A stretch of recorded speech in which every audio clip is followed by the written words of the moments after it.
Vamos a leer del versículo 11 de la segunda carta de Corintios, del capítulo 5, dice la palabra de Dios de la siguiente manera: por tanto, conociendo el temor del Señor, persuadimos a los hombres, pero a Dios somos manifiestos, y espero que también seamos manifiestos en las conciencias de ustedes. No nos recomendamos otra vez a ustedes, sino que les damos oportunidad de estar orgullosos de nosotros, para que tengan respuesta para los que se jactan en las apariencias y no en el corazón. Porque si estamos locos es para Dios, y si estamos cuerdos es para ustedes. Pues el amor de Cristo nos apremia, habiendo llegado a esta conclusión, que uno murió por todos y por consiguiente todos murieron, y por todos murió, para que los que viven ya no vivan para sí, sino para aquel que murió y resucitó por ellos. De manera que nosotros de ahora en adelante ya no conocemos a nadie según la carne, aunque hemos conocido a Cristo según la carne, sin embargo ahora ya no lo conocemos así. De manera que si alguno está en Cristo, nueva criatura es. Las cosas viejas pasaron, ahora han sido hechas nuevas. Padre, en el nombre de Jesús, ayúdanos a todos a que esto que vamos a ver el día de hoy, Señor, afecte nuestras almas de una manera profunda, de tal manera que continuemos creciendo en ese deseo de parecernos a ti, sabiendo que podemos confiar con todo el poder y la fuerza de tu Espíritu Santo que nos has dado al habernos llenado de Él, y que de esa manera podamos lograr esto que tú nos pides. Te damos gloria y te damos honra, y te pedimos esto en el nombre de Jesús. Amén. Pueden tomar ustedes asiento. Seguramente que todos y cada uno de los que estamos aquí en algún momento dado en la escuela llegamos a ver la metamorfosis por las que pasa una oruga. Algo que al menos a mí en su debido momento se me hizo bien impresionante, el ver cómo una oruga llega y se mete en un capullo, y después de un tiempo sale de ese capullo completamente diferente, completamente transformado el animalito.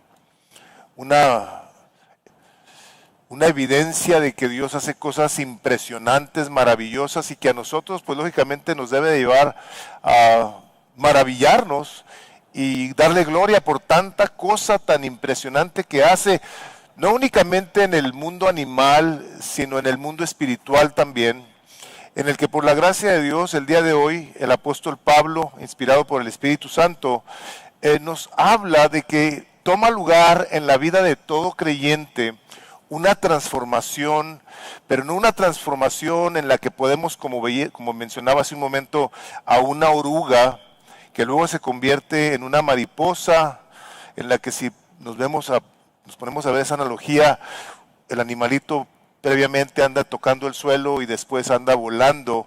Aquí en las cosas del Señor no son así.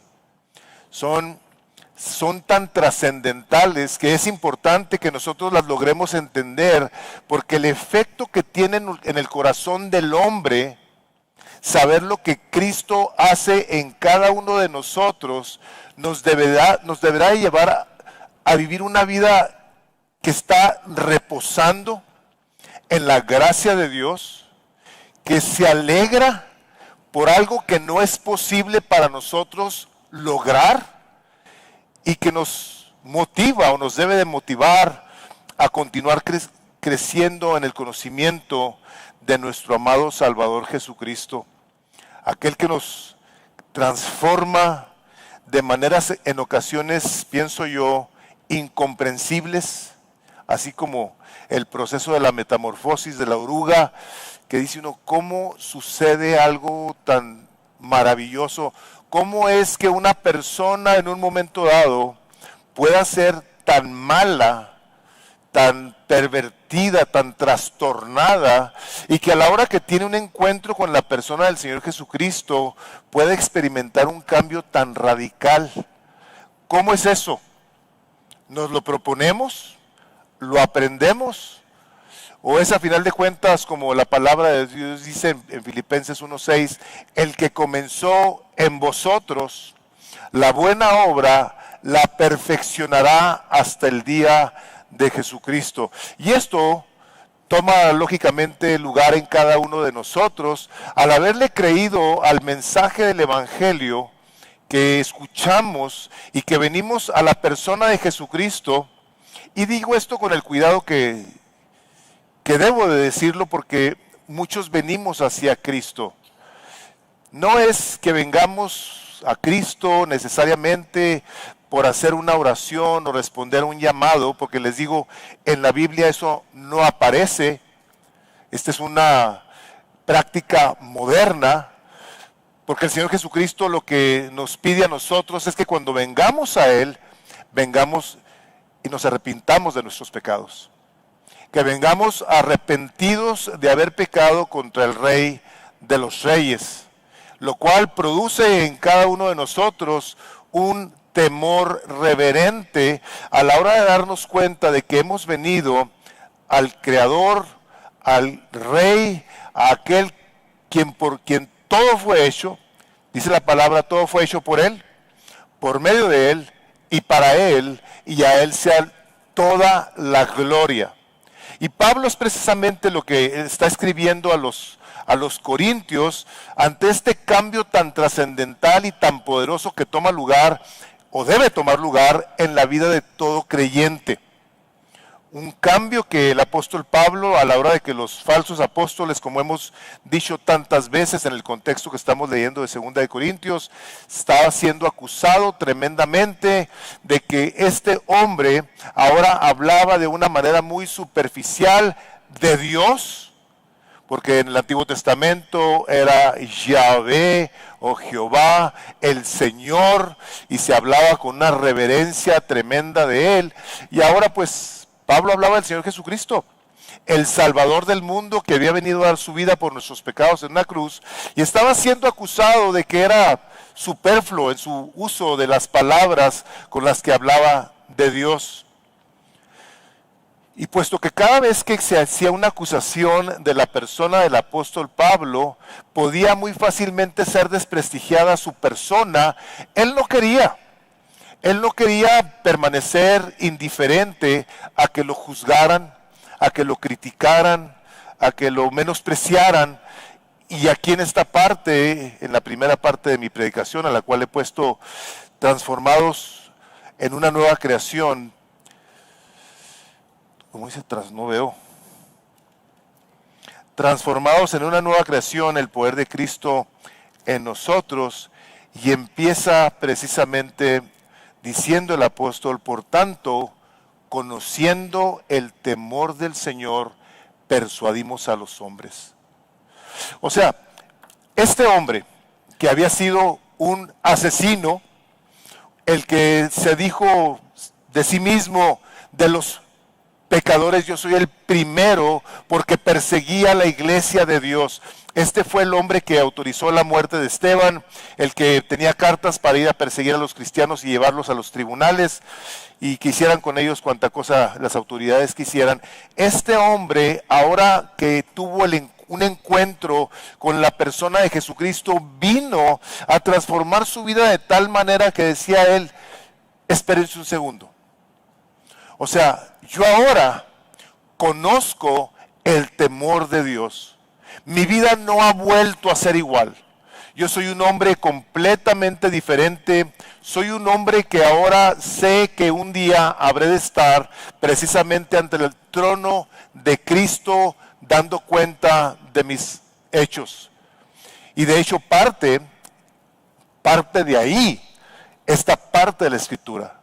De que ahora, puesto que sabemos que vamos a estar dando cuentas en frente de la persona de Jesucristo, debemos de vivir de una manera completamente diferente, porque cuando tú y yo nos paremos enfrente de ese trono, antes de que querramos decir cualquier palabra, Cristo sabrá todos y cada uno de tus pensamientos, de tus deseos, de tus palabras, las buenas y las malas.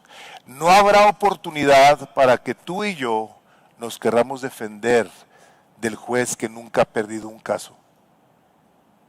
Vamos a estar, hermanos y hermanas, les voy a decir así, vamos a estar atónitos enfrente del Rey. Atónitos. No con la conciencia que tú y yo tenemos el día de hoy, porque nuestra conciencia está manchada de pecado y no logramos comprender la magnitud, la trascendencia de que habremos de estar enfrente de Cristo dando cuenta de nuestras obras. Si es tu Salvador, gloria a Dios. Habrás de oír las palabras, yo pagué por él, Padre, él es mío. Habrás de oír las palabras entonces de pásale al gozo de tu Señor. Pero si tú no has reconocido a Cristo como tu Salvador, dice la palabra de Dios en el capítulo 7 de Mateo, que aquellos a quienes Jesucristo no conoce, les va a decir, apártate de mí, maldito de mi Padre, para el fuego que está preparado para el diablo y sus ángeles, y ahí será el lloro y crujir de dientes por toda la eternidad. Pablo escribe de estas cosas diciéndoles, hay temor de Dios. Hay temor de Dios en mi vida, y este temor, hermanos, quiero que les quede claro esto, nos debe de caracterizar a todos. A todos los que estamos aquí, a aquellos que profesamos ser creyentes, que le hemos entregado nuestra vida a Cristo, nos debe de caracterizar el temor a Dios. La iglesia primitiva, cuando empezó, escribe Lucas en el capítulo 9 del libro de los Hechos, entre tanto la iglesia gozaba de paz por toda Judea, 9:31 de los Hechos, Galilea y Samaria, y era edificada. Otra vez les voy a leer. Entre tanto la iglesia gozaba de paz por toda Judea, Galilea y Samaria, y era edificada, y andando en el temor del Señor, y en la fortaleza del Espíritu Santo, seguía creciendo. Una iglesia donde hay temor de Dios es una iglesia que disfruta del gozo y la presencia del Espíritu Santo. ¿Por qué? Porque está siendo movida a vivir de tal manera que en su corazón se ha propuesto vivir una vida recta, justa, temerosa de Dios y apartada del mal. Las personas que en un momento dado se dicen creyentes y siguen viviendo su vida sin recato, pecando deliberada e intencionalmente, sin que haya un solo cambio en sus vidas, podrán decir que son cristianos. La única cosa está en que tú no puedes ser un cristiano sin temor a Dios. O si eres un cristiano sin temor a Dios, algo no está nada bien en tu vida. Porque el principio de la sabiduría es el temor a Dios. Este es un hombre que ahora tiene claramente claro la convicción de que es un representante de Cristo y su vida debe entonces estar caracterizada por una conducta que lo represente. A menos de que seas un agente secreto del Señor Jesucristo y nadie sepa que tú eres cristiano. El apóstol Pedro, inspirado por el Espíritu de Dios, en primera carta de Pedro, el capítulo 1, versículo 17, dice, y si invocáis por Padre, primera de Pedro 1, 17, a aquel que sin acepción de personas juzga según la obra de cada uno, dice así, conducíos en temor todo el tiempo de vuestra peregrinación. El temor a Dios produce o genera un cambio en nuestros corazones, pero no es un temor de miedo. Porque si tuviera miedo, entonces no tendríamos gozo y paz. Es un temor reverente de amor, como a un padre que se le respeta, se le honra, se le admira y se le tiene una confianza, pero se le tiene un respeto, un cuidado reverencial, porque es el papá. Aquí es Dios.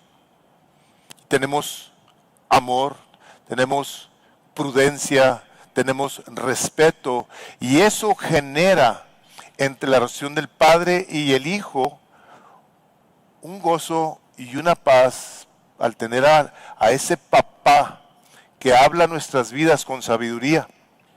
Ojalá que hubiese muchos así.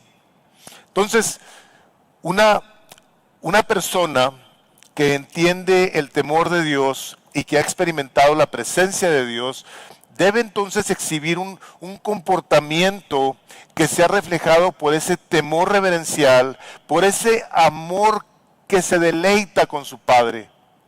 Y que por ello nosotros ahora podemos, a la hora de que le hablamos a alguien de Cristo, podemos decirle, no es que se trate de mí, se trata de Él, pero te quiero compartir cómo era mi vida antes de Cristo y cómo es ahora después de Cristo. Por eso dice, persuadimos a los hombres. En ese temor de Dios le decimos a los hombres. ¿Qué le decimos a los hombres? Que se arrepientan. Que se arrepientan, ¿por qué? Precisamente por lo que les comentaba hace un momento. Habremos de estar en la presencia de Dios, en la presencia del Señor Jesucristo. Para todos aquellos que en un momento dado están plenamente convencidos de que su vida le pertenece a Cristo, que ahora sus vidas tienen una inclinación diferente hacia las cosas de Dios, que ahora hay algo muy diferente en su manera de pensar, de ser, de vivir, y que ahora tienen un amor por Dios, por su palabra, por su iglesia, por los hermanos, tienen ahora un rechazo marcado por el pecado. Vamos a poder pararnos enfrente de ese trono diciéndole, gloria a tu santo nombre, Salvador de mi alma. Y habremos de gozarnos al estarlo viendo por toda la eternidad. Pero es precisamente todo esto, o en parte esto, que nos lleva a nosotros a poder responder en obediencia a la palabra de Dios. Juan Bunyan, el escritor de El progreso del peregrino, que por cierto se mencionó que era el libro más vendido del mundo, es el segundo libro más vendido del mundo después de la Biblia.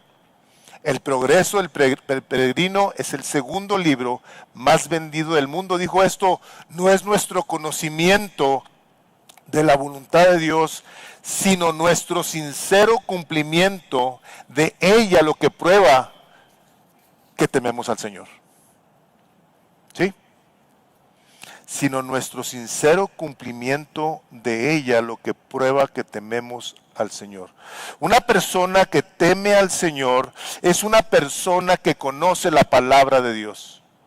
Conoce la palabra de Dios y busca obedecer la palabra de Dios. Una persona que se dice cristiana y no conoce la palabra de Dios, te lo tengo que decir así categóricamente, no amas a Dios. Porque el que me ama guarda mi palabra. Y el que no me ama, no la guarda. No la lee, no la medita, no la guarda en su corazón, no la obedece.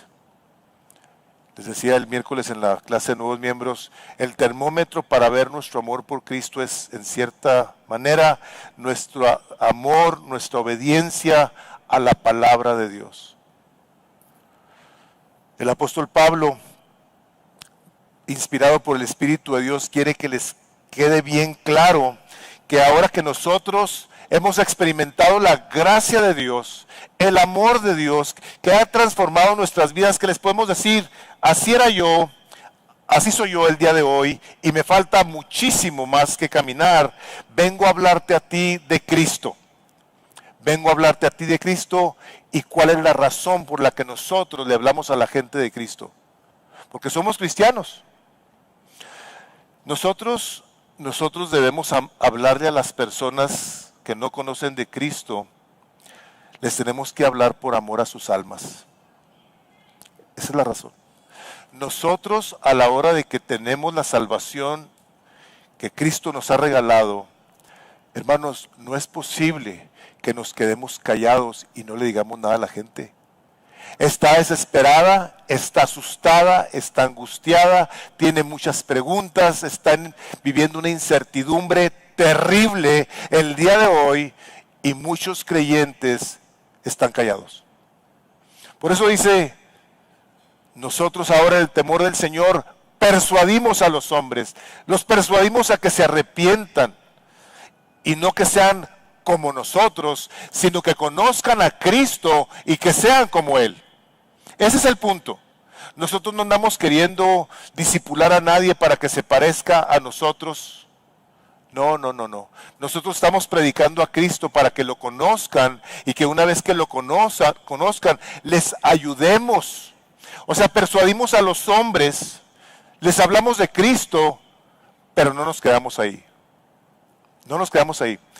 Y aprovecho para decirte una experiencia que tuvimos aquí en Misión de Gracia con un predicador que vino hace 9 años, que me afectó tanto, que me marcó cuando decía él, cuando le hablamos a la gente de Cristo y luego la dejamos ahí a la deriva. De repente pues los invitamos a la iglesia en su debido momento, pero si tú le hablas a alguien de Cristo y esa persona dice, ¿qué tengo que hacer? Esa persona entrega su vida a Cristo. A esa persona la tomas y le enseñas a cómo leer la Biblia, a cómo orar. Es la cosa más sencilla, tú lo haces. ¿Sabes qué vamos a leer? Aquí sencillo, Juan, Mateo, Marcos, Lucas, lo que sea. Tú tratas de enseñarle a esa persona a que conozca a Cristo personalmente. Tú le das la tetera de la palabra y dices, ¿sabes qué? Esto es lo que tienes tú que ahora hacer. No los queremos dejar, hermanos, a que se mueran de hambre, como pasa tantas veces. Nosotros tenemos esa encomienda por parte de Dios donde dijo, id y haced discípulos, lo cual viene como resultado de la gracia poderosa y manifiesta de Dios en nuestras vidas, de tal manera que ahora podemos decirles, Cristo me transformó. Y si aquí, como dice el apóstol Pablo, la gente te juzga como loco, que entre los cristianos no sea así. Dice, la gente, lo acabamos de leer, dice, piensa que somos locos porque antes hacíamos las cosas que a ellos les parecían lo más lógico y ahora somos personas diferentes. Hablamos diferente, espero, pensamos diferente, las cosas que ahora anhelamos son diferentes y muy fácilmente a los ojos de cualquier persona pudiera decir, este está loco. Dice el apóstol, si estamos locos es para Dios. Pero si estamos cuerdos, es para ustedes. Entre nosotros debe haber cordura, inteligencia, un raciocinio congruente con lo que creemos, de tal manera que podamos dar testimonio de que Cristo nos ha transformado y que todas las cosas que antes nos caracterizaban como perdidos o mundanos, ahora ya no. Si el mundo dice, pues tú estás loco, te voy a decir lo siguiente, del Señor Jesucristo dijeron eso y peor. Dice el Evangelio de Mateo, el capítulo 10, versículo 18, dice, porque vino Juan el Bautista, que ni comía ni bebía y decían, demonio tiene. Vino el Hijo del Hombre, que come y bebe, y dicen, he aquí un hombre comilón y bebedor de vino, amigo de publicanos y de pecadores. O sea, se van a decir estas cosas de los creyentes cuando hay un verdadero cambio, cuando hay una verdadera transformación. Ahora, ¿por qué? ¿Por qué nosotros podemos estar con la confianza de que esto que tenemos que llevar a cabo como siervos, como hijos, como representantes, como reconciliadores del Evangelio, ¿por qué? Dice mi segundo punto, dice, el amor de Cristo, al morir por todos, dice, porque el amor de Cristo nos constriñe, o nos obliga, nos impone, pensando esto, que si uno murió por todos, luego todos murieron, y por todos murió para que los que viven ya no vivan para sí, sino para aquel que murió y resucitó por ellos. La Nueva Traducción Viviente dice, sea de una forma u otra, el amor de Cristo nos controla. Ya que creemos que Cristo murió por todos, también creemos que todos hemos muerto a nuestra vida antigua. Antes de Cristo, ahora estamos una vida nueva en Cristo. Este amor de Cristo se explica que nos obliga, nos impone, nos apremia, gobierna, domina nuestras vidas. Este es el amor del cual todo creyente que ha conocido a Cristo personalmente puede llegar en un momento dado a decir, es que yo no entiendo el amor de Cristo por mí al haber venido a dar su vida en una cruz. y derramar su sangre por un pecador como yo. O sea, ese es el amor que sobrepasa el entendimiento del hombre, que no se explica cómo Dios en su misericordia mandó a Jesucristo a que diera su vida por puros rebeldes, que no queríamos nada con Él. Estábamos enemistados con Dios. Dice Pablo, es que ese amor que yo conocí de la persona de Cristo, ahora me mueve. ¿Por qué? Porque Cristo vive en mí. De hecho, cuando escribe a los Gálatas, le dice, y ya no vivo yo, mas es Cristo el que vive en mí, el cual se entregó, dice, el cual me amó y se entregó por mí. Ese amor de este hombre, este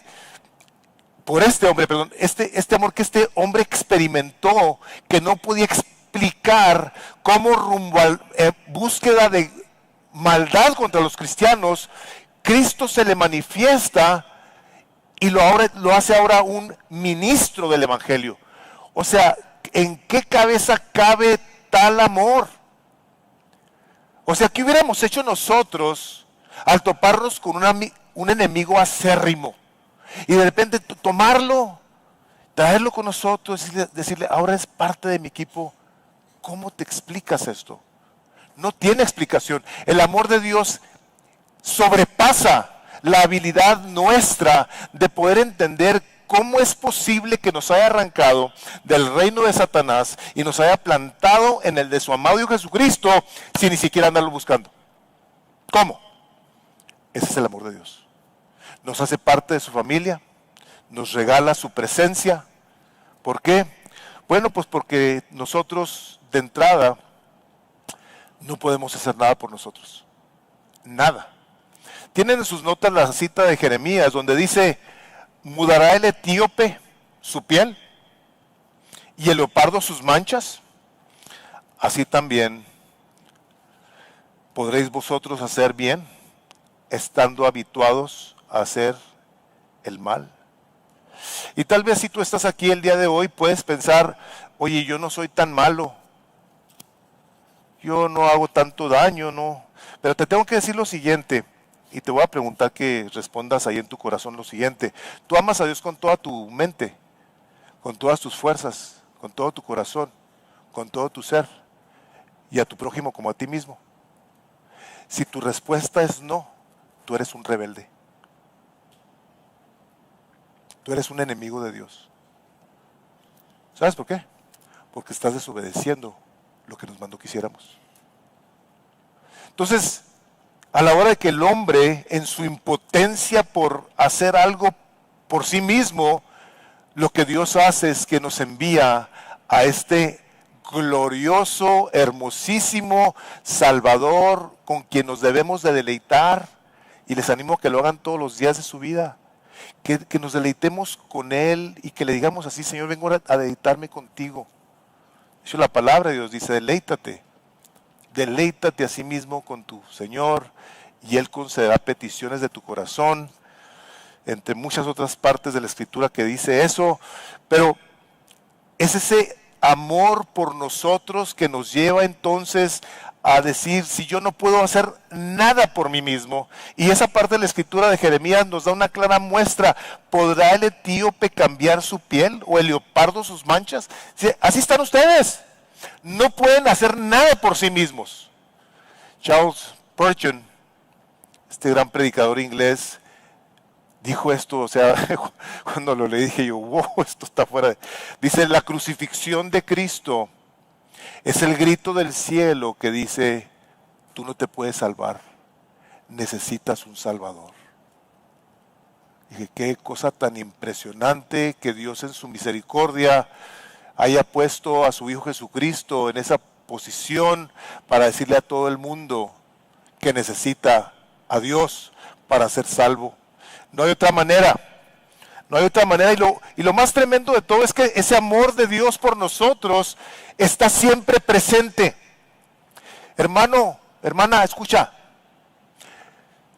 Si tú no estás experimentando de una manera personal, interna, tangible, el amor de Dios, es muy probable que no conozcas a Dios. porque Dios es amor. Conocer a Dios implica conocer personalmente ese amor.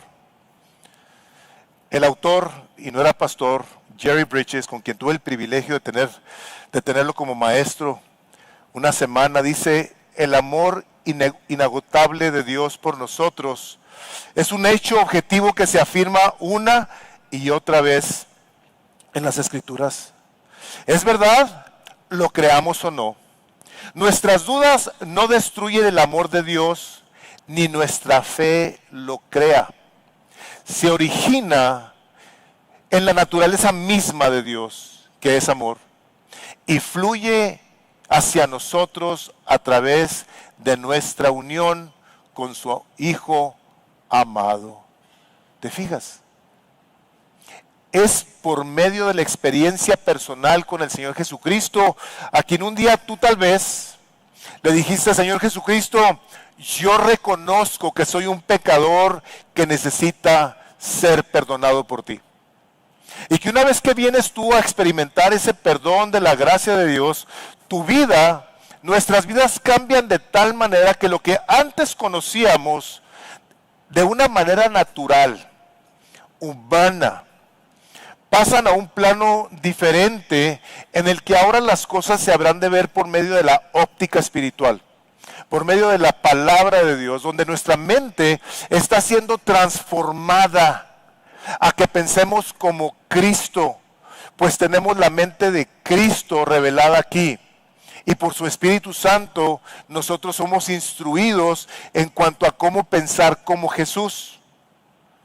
Ahora, ¿a qué grado nosotros, dice, si antes conocíamos a alguien en Cristo, ahora ya no?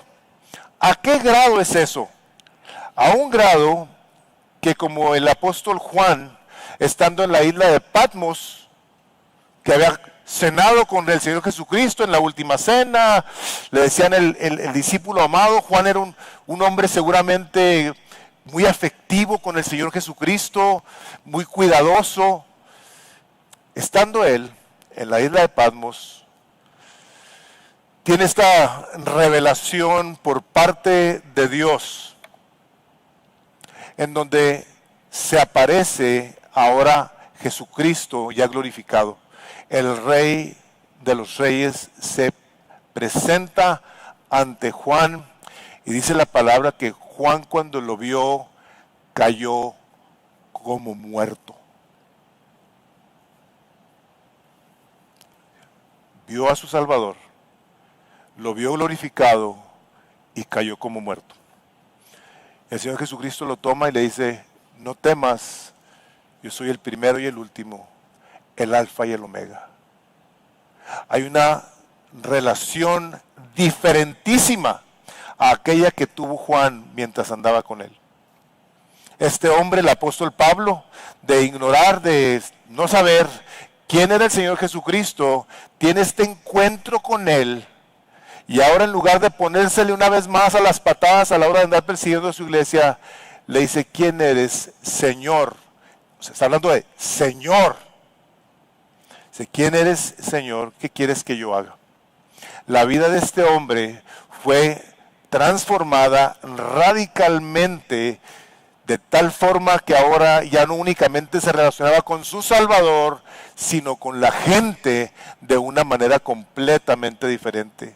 Ya veía a aquellos que eran sus enemigos, ahora los veía como sus hermanos.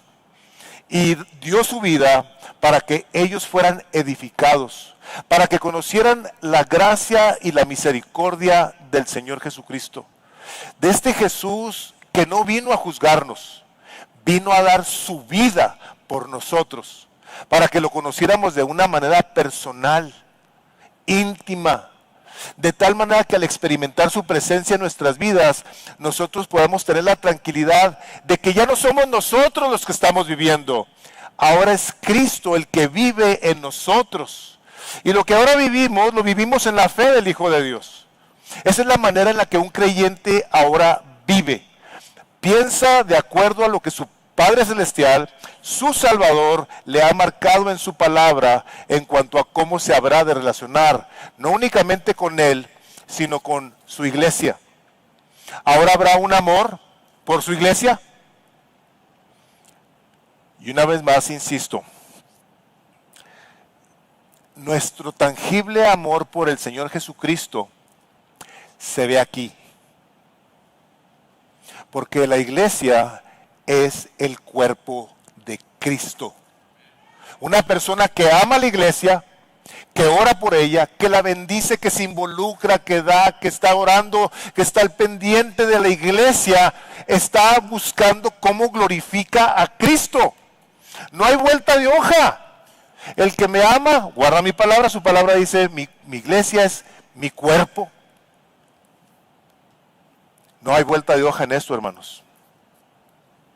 No tenemos que ser muy inteligentes para darnos cuenta de que el cuerpo de Cristo, ahorita participamos de la cena del Señor. La cena del Señor nos permite a nosotros como cuerpo de Cristo tener comunión con nuestro Salvador. Esta parte donde habla acerca de que somos ahora en adelante, a nadie conocemos según la carne, y aún si a Cristo ya no lo conocemos así. ¿Qué es lo que pasa? ¿Qué es lo que continúa pasando en la vida del creyente a través de su vida como cristiano? Tiene un efecto en nuestros corazones, en nuestra mente, que empieza a enseñarnos que nuestra antigua manera de vivir, como la de una oruga que se arrastraba, que andaba en el suelo, ahora tiene que pensar en las cosas espirituales. El capítulo 6 del libro de Gálatas dice, si alguno es sorprendido en alguna falta, dice, vosotros que sois espirituales. Tú eres ahora una persona espiritual. Dice Colosenses 3, si pues habéis resucitado con Cristo, poned la mira en las cosas de arriba, donde está Cristo sentado a la diestra del Padre. Un creyente sí debe de ser muy intencional en buscar cómo agrada a su Señor con todo lo que hace desde que se levanta hasta que se acuesta. ¿Por qué? Porque el hecho de que Jesucristo haya resucitado por nosotros nos da ahora el poder de andar en vida nueva. Dice su siguiente recuadro, dice el efecto de su muerte consiste en que ahora no conocemos a la gente desde una perspectiva mundana, sino desde la perspectiva del amor de Cristo. Nos ha dado Dios un corazón nuevo, como dice la palabra de Dios también. En su siguiente recuadro, que lo quiero leer porque quiero aprovechar esto que estoy hablando, dice Jeremías 13:20, ya se los había leído, de la parte donde dice en Jeremías, no la traigo aquí anotada, donde dice la palabra de Dios, les voy a quitar el corazón de piedra y les voy a dar uno de carne, uno que siente, uno cuyos afectos ahora tienen un deseo por congregarse, tienen un deseo por cantarle a su Salvador, tienen un deseo, o debemos tener un deseo, por hacer morir lo terrenal en nosotros, nuestros hábitos pecaminosos que nos tienen atados en muchas ocasiones. Ahora podemos, por la gracia de Dios, decir, Señor, yo estoy batallando con este alcoholismo, que la Biblia no le llama alcoholismo, le llama borrachera. Estoy batallando, Señor, con esta adicción a la pornografía. Señor, yo te confieso esto como pecado y te pido perdón, me arrepiento.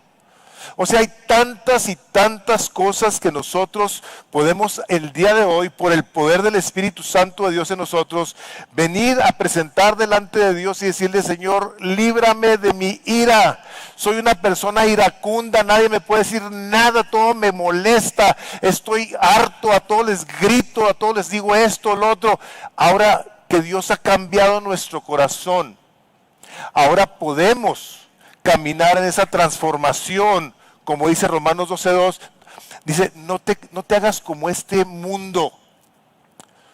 No seas como una oruga, sino ser renovados en la transformación de vuestro entendimiento para que sepas cuál es la buena, perfecta y agradable voluntad de Dios. Hay un mandato a nosotros, hermanos, de que una vez que Cristo hubo venido a nuestras vidas, nosotros podamos cambiar para la gloria de Dios.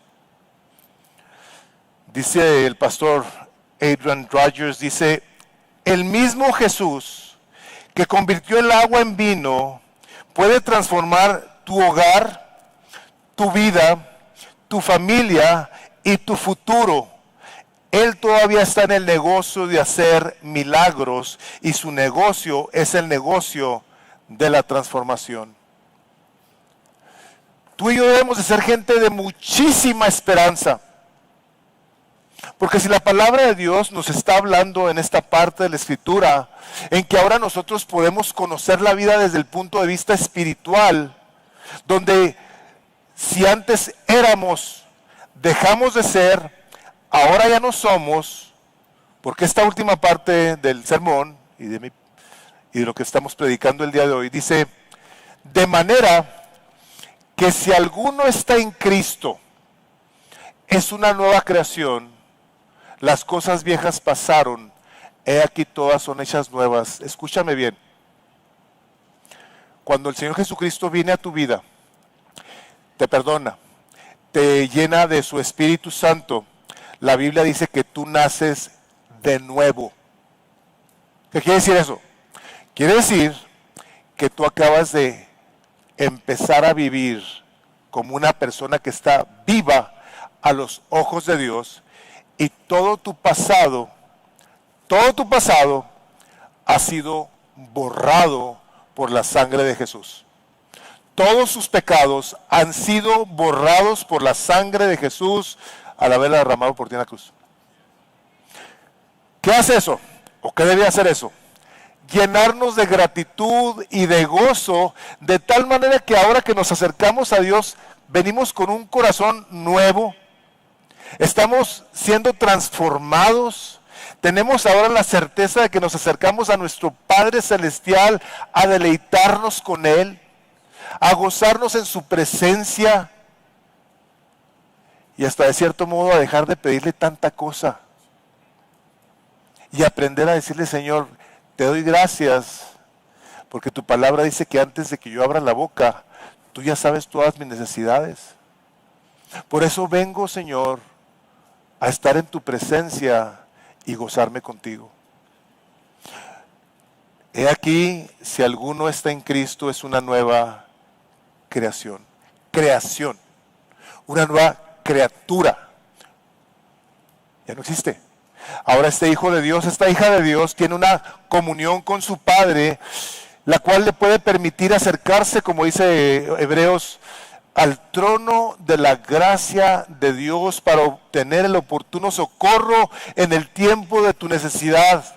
Y necesidad de la que tú quieras y menciones, pero te tengo que repetir una vez más porque lo voy a seguir haciendo. Tu mayor y mi mayor necesidad es Cristo. Él es la perla de gran precio, como se nos compartía hace un rato. Él es el tesoro por el cual debemos estar dispuestos a venderlo todo para obtener ese conocimiento de Cristo que no únicamente nos transforma, sino que nos permite vivir en esa comunión deleitosa que nos ayuda a saber que Él sigue sentado en el trono de la gloria y que todo lo que está pasando el día de hoy sobre la faz de la tierra está en su control. Y tú como una nueva creación, si conoces a Cristo, puedes vivir, como dice Isaías 26:3, Él te guardará en perfecta paz, pues has esperado en Él y has confiado en Él. Es tu Padre, eres una nueva creación que no está preocupado por lo que está, por la convulsión del mundo. Esto es parte de, hermanos. Ahí está en Isaías, como trapo viejo se envejecerá la tierra, pero los hijos de Dios esperamos en la redención de Cristo, en su segunda venida. La pregunta es, ¿y tú estás listo? Tú lo conoces, tú has entregado tu vida a Cristo de tal manera que hay una evidencia de esa entrega. ¿O eres un creyente que no sabe que hay que vivir para la gloria de Dios? Que no sabe que hay entonces que arrepentirse de su manera pecaminosa de vivir. Que no ha habido un cambio en cuanto al conocer a la gente. Sigue conociendo a la gente del mundo, siguen siendo parte de su vida, siguen sus conductas sin cambiar. ¿O tú has dejado esos hábitos? Has dejado aquellas cosas que en un momento dado te causaban placer, pero que le eran sumamente desagradables a Dios. ¿Dónde se encuentra tu corazón el día de hoy? ¿Cómo está tu alma el día de hoy? ¿Eres una criatura nueva? Porque si eres una criatura nueva, el gozo, te digo, la alabanza, el deleite te debe de caracterizar. ¿Por qué? Porque claramente nos enseña la palabra de Dios que el hombre que teme a Dios es una persona sabia. En su manera de pensar, su manera de actuar, su manera de decidir, todo lo que hace es diferente y todo es para la gloria de Dios. Hermano creyente, yo te voy a decir lo siguiente. Si tú eres una persona nueva en Cristo Jesús, has sido hecho una nueva creación, crece en ello y busca de cierto modo cómo lo presentas a los hombres, cómo persuades a los hombres porque el amor de Cristo en ti te obliga a darlo a conocer. De que ahora tú eres una persona que le puede decir a la gente, yo así era, sigo en este proceso de transformación, pero Él es el que me salvó. Él es el que hizo de mí una persona nueva y Él te quiere a ti perdonar y te quiere dar una vida nueva, que tú puedas experimentar su amor de una manera profunda y trascendental. Pero si tú no lo conoces, dice la palabra de Dios, el día de salvación es hoy. ¿Sabes qué tienes que hacer? Venir a la presencia de Dios y decirle, Señor, yo te pido que me perdones. Yo me arrepiento porque no tengo temor de ti. Yo vivo mi vida haciendo lo que yo quiero, lo que a mí me gusta, cuando me place. Y yo no quiero ser así. Yo quiero venir a tu gracia misericordiosa y decirte, Señor Jesucristo, sálvame por favor. Si tú estás en esa postura, necesitas ayuda, estamos aquí para servirte. Vamos orando, vamos a pedir a Dios que nos ayude. En esta etapa de la vida en la que nos encontramos, Padre, gracias te damos por tu palabra, por tu amor y misericordia, Señor, en la que nosotros venimos a conocerte, por tu gracia, porque esto se inició contigo, se inició para ti y por ti, y nosotros continuamos estando muy necesitados de que el poder de tu Espíritu Santo en nosotros nos continúe moviendo a querer ser cada vez más como Jesús. Señor Jesucristo, recibe en este día nuestra adoración, nuestra gratitud. Señor Jesucristo, ayúdame a ser como tú. Te pedimos tu bendición, te damos gracias porque nos permites reunirnos a adorar tu nombre poniendo atención a tu palabra, que también es parte de nuestro culto. Escuchar, Señor, lo que tú tienes que hablarnos y venir necesitados a pedirte que nos ayudes a llevarlo a cabo. Hoy te pedimos, Padre, tu bendición y la recibimos. Y Padre, una vez más, en el nombre de Jesús, bendecimos a todas las mamás presentes. Te damos gracias por sus vidas. Te damos gracias, Padre, por lo que han hecho hasta el día de hoy y lo que harán. Y te pedimos, Padre, que las continúes cuidando y librando de todo tipo de condenación. Pues tu palabra dice que todo aquel que está en Cristo está libre de condenación. Padre, te damos gracias por esa libertad que nos das de estar en Cristo Jesús y ser una nueva creación. Pedimos y recibimos todo esto en ese nombre que es sobre todo nombre, y todo lo pedimos para tu gloria, hoy y por siempre. Amén.